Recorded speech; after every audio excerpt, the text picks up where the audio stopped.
guys, welcome back to our channel.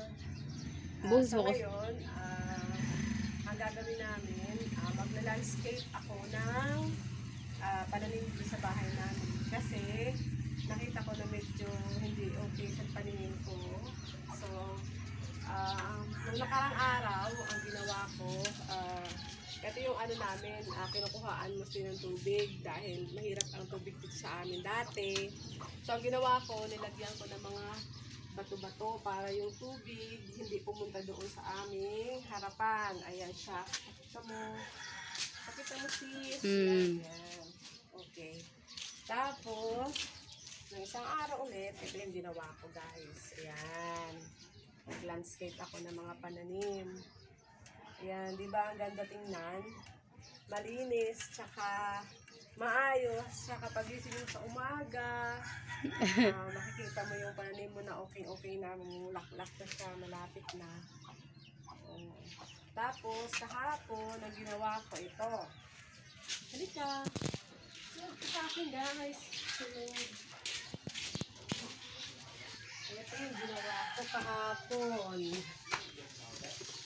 Para maging okay din dito sa aming harapan ng bintana namin. Pakita mo bintana. Yun. Tingnan ko. Yan. Gumawa ako ng landscape din ako ng mga tinanim.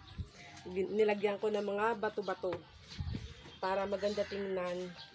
So balak ko ito, lalagyan ko pa siya ng tinanim dito para okay siya tingnan.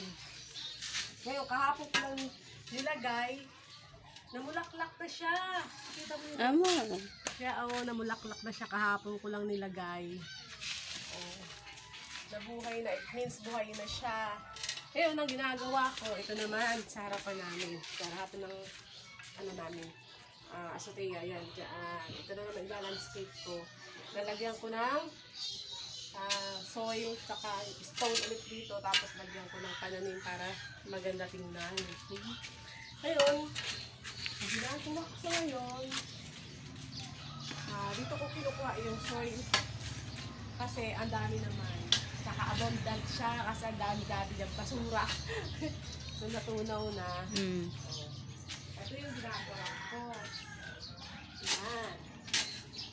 Kuha tayo dito ng soil. Ay! Kunti lang na soil. Yan. Tapos, dadalhin natin doon.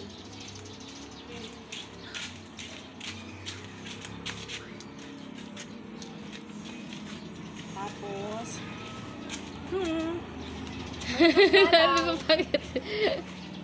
mahirap na lang, pero okay lang. At least maganda sa tingnan.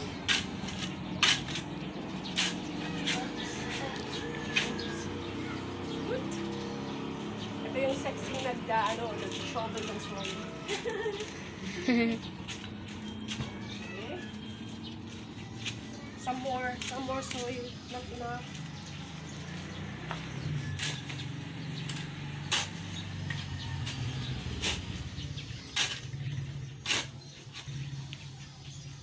Naisip ko kasi yung magganito dahil sa ngayon wala pa akong work. So ito na muna. Ito yung work ko ngayon.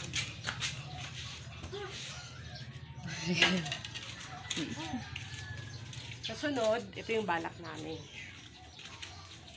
Yan.